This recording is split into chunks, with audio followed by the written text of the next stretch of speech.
Welcome back to middle education. Lead student, अब आपके सामने कक्षा 10वीं अर्धवार्षिक परीक्षा वर्ष 2024-25 सामाजिक विज्ञान अर्थात सोशल साइंस विषय का एक अभ्यास प्रश्न लेकर के आ चुका हूं। जैसे कि आप सबको पता है कि एमपी बोर्ड आपका पेपर 4 सेटों में बनाया है, set A B C D. इन 4 सेटों में आपके क्वेश्चंस आ रहे हैं एंड मैं यहां पर आपके सामने 2 सेटों में लेकर के आऊंगा। एक रहेगा सेट 1 और दूसरा रहेगा सेट नंबर 2।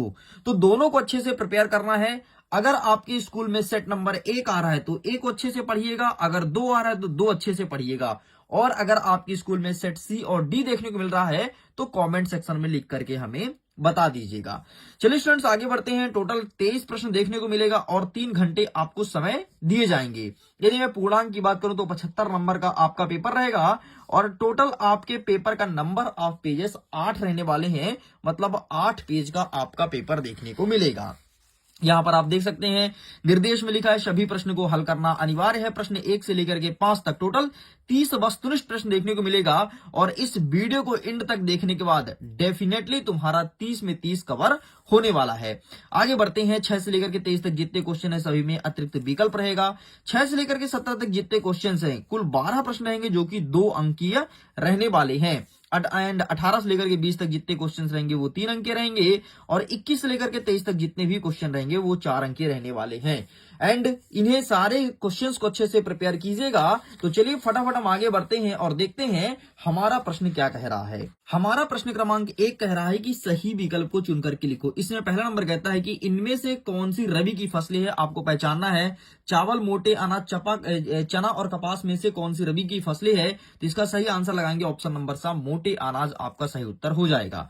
आगे बढ़ते हैं। नेक्स्ट कह रहा है हमारा प्रश्न क्रमांक 2, निम्नलिखित में से कौन सा टाइगर रिजर्व पश्चिम बंगाल में डोलोमाइट के खनन के कारण गंभीर खतरे में है। ऑप्शन देखो, सुंदरवन, बक्सवाहा टाइगर रिजर्व, या फिर आपका बांधवगढ़, या फिर मानस। तो इसका सही आंसर लगाएंगे ऑप्शन नंबर बा, बक्सवाहा इज करेक्ट आंसर, या फिर बक्सा के नाम से जानते हैं। और ये टाइगर रिजर्व अभी खतरे में है क्योंकि यहां पर जो जमीनें हैं वहां पर डोलोमाइट का पता चला है। आगे देखते हैं। तीसरा नंबर कहता है टाइथ किस प्रकार का कर है, व्यापार कर है, नमक कर है, उपज कर है, धार्मिक कर है। तो इसका सही उत्तर लगाएंगे ऑप्शन नंबर सी, उपज कर। टाइथ जो है एक उपज कर है। आगे बढ़ते हैं। चौथा नंबर कहता है कि टैली क्या थी, तो यहां पर कई सारे ऑप्शन दिए, जैसे ऑप्शन नंबर आ बिक्री, दूसरा नंबर क्या है उत्पादन, तीसरा नंबर कहता है भूमि, चौथा नंबर कह रहा है कर। तो जो टैली है वो आप सबके लिए भूमि कर है, तो यहां पर आपको भूमि कर सही उत्तर लगाना है। नेक्स्ट कह रहा है कि निम्नलिखित में से कौन सा विषय केंद्र सूची में नहीं है, ये प्रश्न पूछा गया है। तो यहां पर देखो विदेशी मामला, मुद्रा, बैंकिंग या फिर कानून व्यवस्था। तो इसका सही आंसर लगाएंगे ऑप्शन नंबर डी, कानून व्यवस्था। ये राज्य सूची के अंतर्गत आता है, केंद्र सूची का विषय नहीं है। आगे बढ़ते हैं। नेक्स्ट कह रहा है हमारा छठवां नंबर, किसी वर्ष में पैदा 1000 जीवित बच्चों में से 1 वर्ष की आयु के पहले बच्चों की मृत्यु हो जाना क्या कहलाता है, या फिर उसे किसके नाम जानते हैं, तो यहां पर उसे कहते हैं मृत्यु दर। ठीक है, मतलब ये कहलाता है आपका शिशु मृत्यु दर। तो यहां पर आपको मृत्यु दर में टिक करना है। चलिए आगे बढ़ते हैं, नेक्स्ट क्वेश्चन को देखते हैं। आगे बढ़ते हैं। अब कह रहा प्रश्न क्रमांक 2, रिक्त स्थान की पूर्ति करो। पहला नंबर कहता है कि भारत में सकल घरेलू उत्पादन के लिए आंकड़ों को एकत्रित करने का दायित्व तो किसे होता है, मतलब कौन एक आंकड़े को पूरा जुटाएगा, तो इसे जुटाने वाला होता है CSO। ठीक है। नेक्स्ट कहता है 1820 ईस्वी से लेकर के 1914 ईस्वी के बीच विश्व व्यापार मतलब WTO में कितने गुना की वृद्धि देखने को मिली है, तो टोटल 25 से लेकर के 40% तक वृद्धि देखने को मिली है। तो यहां पर आप लिखेंगे 25 से 40। ऐसी भविष्यवाणी की जा रही है कि विश्व के कितने प्रतिशत लोग 2025 में जल की कमी से झेलेंगे, तो विश्व में लगभग 20 करोड़ लोग को पानी का सामना करना पड़ेगा। नेक्स्ट चौथा नंबर कहता है कि सामाजिक विभाजन अधिकांशतः किस पर आधारित होता है, तो सामाजिक विभाजन जन्म पर आधारित होता है। तो यहां पर लिखोगे जन्म पर। ठीक है। नेक्स्ट कहता है पांचवा नंबर, मार्टिन लूथर किंग के नेतृत्व में डैश डैश ईस्वी में नागरिक अधिकार आंदोलन चलाया गया था, तो 1955 में। कब? 1955 में नागरिक अधिकार आंदोलन चलाया गया था। नेक्स्ट कह रहा है छठवां नंबर, रेलवे किस क्षेत्र के अंतर्गत आता है, तो रेलवे जो है वो तृतीय क्षेत्र है। ठीक, इस प्रकार से यहां तक के सारे क्वेश्चंस कंप्लीट हो गए। मतलब मैं टोटल 10 प्रश्न आपको करा चुका हूं और उसका सही आंसर बता दिया हूं। इन सारे क्वेश्चंस को अच्छे से याद कर लेना। प्रश्न नंबर 3 हमारा कहता है सत्य असत्य को लिखो। पहला नंबर कहता है जनता के शासन को क्या लोकतंत्र कहते हैं? बिल्कुल सही है, लोकतंत्र जनता का ही शासन है, इसमें जनता ही राजा बनता है।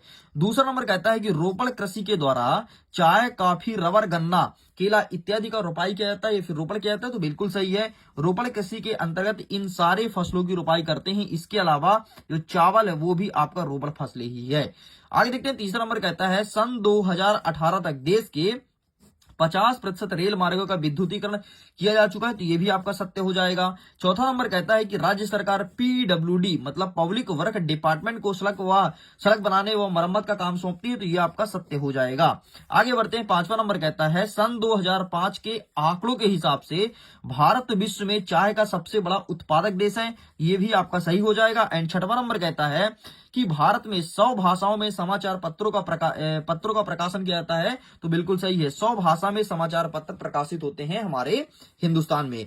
महज मैं आपको बता देता हूं 100 से भी ज्यादा भाषा में प्रकाशन किया जाता है। आगे बढ़ते हैं, सही जोड़ी मिलाइए। एक साइड लिखा है मौसमी उद्योग, तो ये हम पूरा देख लेते हैं एक साथ और फटाफट मिलाते हैं, ठीक है। देखो, सबसे पहले कहता है मौसमी उद्योग, तो चीनी है या फिर कृषि से संबंधित कोई व्यवसाय होता है वो सब मौसमी होता है, ठीक है। नेक्स्ट कहता है आपका एल्यूमिनियम, तो एल्यूमिनियम जो है वो बॉक्साइट का एक अयस्क है। नेक्स्ट कहता है गृह युद्ध, तो गृह युद्ध कहां हुआ था? श्रीलंका में हुआ था। नेक्स्ट कहता है श्रीलंका में गृह युद्ध का अंत कब हुआ? तो 2009 में हुआ था। विनिर्माण उद्योग आपके द्वितीय क्षेत्र के अंतर्गत आएगा एंड परिवहन आपका तृतीय क्षेत्र आएगा, तो मतलब इसका उत्तर आमने सामने दिया है। इस प्रकार से ये भी होता है कंप्लीट। आगे बढ़ते हैं, नेक्स्ट कह रहा है प्रश्न क्रमांक 5, एक वाक्य एक शब्द में उत्तर दो। पहला नंबर कहता है गन्ना उत्पादन में भारत का विश्व में कौन सा स्थान है? तो फर्स्ट रैंक पर आता है गन्ना उत्पादन के मामले में, तो यहां पर पहले में टिक करना है। दूसरा नंबर कहता है कि विश्व की सबसे अधिक वर्षा कहां होती है? तो मासिन राम मतलब मेघालय में, तो यहां पर मासिन राम या फिर मेघालय कुछ भी लिख सकते हैं, दोनों सही माना जाएगा। मेघालय यहां पर सबसे अधिक वर्षा होती है, विश्व की सबसे अधिक वर्षा। नेक्स्ट कह रहा है कि सुंदरवन राष्ट्रीय उद्यान किस राज्य में है? तो वेस्ट बंगाल अर्थात पश्चिम बंगाल में है, ठीक है, पश्चिम बंगाल में है आपका सुंदरवन राष्ट्रीय उद्यान। इस प्रकार से ये क्वेश्चंस होते हैं कंप्लीट। चलिए आगे बढ़ते हैं, और अभी हमने 3 तक कवर कर लिया। आगे अब प्रश्न क्रमांक 4 से आगे क्वेश्चंस कवर करते हैं। हमारा प्रश्न नंबर 4 कहता है कि मार्टिन लूथर कौन था? तो एक ये ना धार्मिक सुधारक थे। कौन थे? धार्मिक सुधारक। मार्टिन लूथर किंग इंग्लैंड के थे और धार्मिक सुधारक के लिए काम करते थे।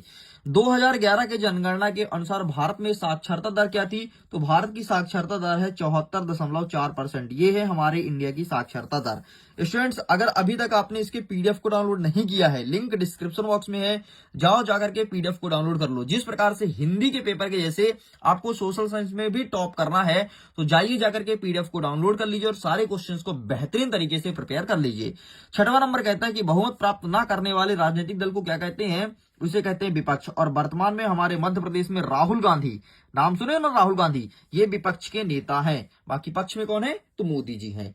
इस प्रकार से हमने यहां तक सब कुछ कंप्लीट कर लिया है। अब हम फटाफट देखेंगे आगे के क्वेश्चन और इसके आंसर को।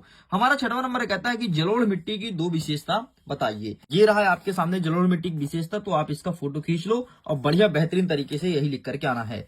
आगे बढ़ते हैं, हम कहता है कि मृदा संरक्षण से आप क्या समझते हैं, समझाइए।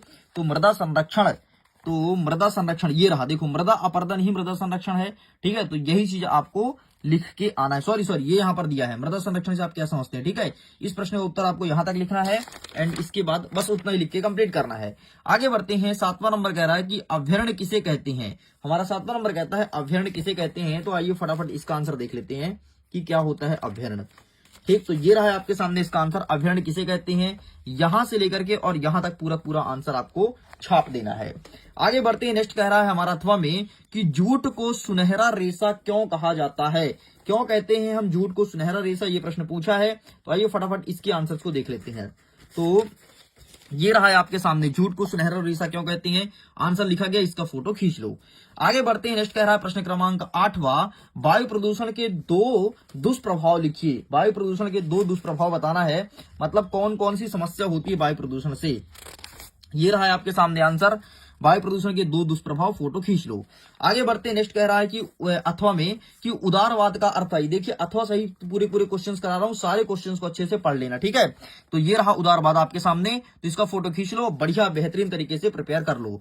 आगे बढ़ते हैं, 9वां नंबर कहता है कि रॉलेट एक्ट क्या था। क्या है रॉलेट एक्ट, ये प्रश्न पूछा है। तो रोलेट एक्ट दिखा देते हैं। ये रहा है आपके सामने रोलेट एक्ट, कुछ नहीं, काला कानून था।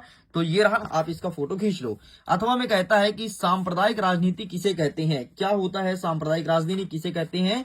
तो आइए इसका भी आंसर दिखा देते हैं। तो ये रहा है आपके सामने सांप्रदायिक राजनीति किसे कहते हैं, इसका फोटो खींच लो। आगे बढ़ते हैं। नेक्स्ट प्रश्न क्रमांक 10वां कहता है कि राजनीतिक दल किसे कहते हैं। क्या होता है राजनीतिक दल? तो आइए फटाक से इसका आंसर देखते हैं। ये रहा है आपके सामने, इसका फोटो खींच लो। सारे क्वेश्चंस को बेहतरीन तरीके से प्रिपेयर कर लेना। आगे बढ़ते हैं। तो हम कहता है कि आर्थिक विकास से क्या आशय है। आर्थिक विकास से क्या आशय, ये प्रश्न पूछा गया है। तो आइए फटाफट इसका भी आंसर देखते हैं। ये रहा आर्थिक विकास, इसका भी फोटो खींच लीजिए।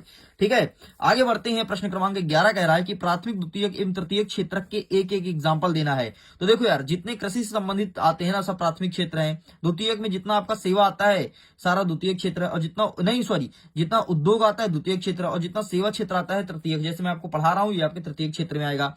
ठीक है, और जितने उद्योग है, चाहे कपड़ा उद्योग है, चाहे चीनी उद्योग, सब द्वितीय में आएगा। और कृषि जो पाल रहे हो, मुर्गी पालन, कुक्कुट पालन, ये सब आपके कृषि क्षेत्र के अंतर्गत आएगा। बाकी फिर भी आंसर दिखा देता हूं मैं। तो ये रहा तुम्हारे सामने अर्थव्यवस्था के तीनों क्षेत्र। ठीक है, इसका फोटो खींच लो। चलिए आगे बढ़ते हैं। अथवा कहता है कि सेवा क्षेत्र को परिभाषित कीजिए, मतलब अर्थव्यवस्था के तीसरे क्षेत्र को परिभाषित करना है। तो ये रहा इसका आंसर, इसका ही फोटो खींच लो। आगे बढ़ते हैं। प्रश्न नंबर 12 कह रहा है कि बैंक तथा गैर बैंकिंग वित्तीय कंपनियों में मुख्य अंतर बताओ।